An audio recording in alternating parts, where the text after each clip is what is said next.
नमस्कार प्रेक्षकांनो, लग्नानंतर होईलच प्रेम मालिकेच्या आजच्या प्रोमोमध्ये रम्या काव्यावरती जेलस फील होऊन गुरुजींना फोन लावते आणि तिच्यासमोर मोबाईल धरते आणि ती गुरुजींना असं विचारत असते, तुम्ही मागे भविष्यवाणी केली होती माझ्या आणि पार्थच्या लग्नाबद्दल, आमच्या दोघांचं लग्न होईल असं तुम्ही सांगितलं होतं. त्यानंतर गुरुजी म्हणतात, हो, मी जे भाकीत केले तसंच तुझ्या आणि पार्थच्या बाबतीत घडणार आहे रम्या.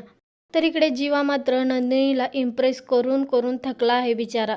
नंदिनी त्याचं काही ऐकत नसते आणि त्याला घराच्या बाहेर जा असं ती सांगत असते. गडबडीनं घराच्या बाहेर हाकलते आणि त्याच्या हातामधला बुके अर्धा मध्ये तर अर्धा बाहेर राहतो आणि हातातला बुके पाहून बिचारा जीवा निराश होतो. आता मी काय करू, हा तर बुके तुटला सुद्धा. त्यानंतर शारदा नंदिनीला समजवण्याचा प्रयत्न करते आणि म्हणत असते, अख्खं जग जीवांच्या प्रयत्नांची कदर करते नंदिनी. मग ती फुलंसुद्धा आत राहिलेत आणि हेच सांगतायत तुला.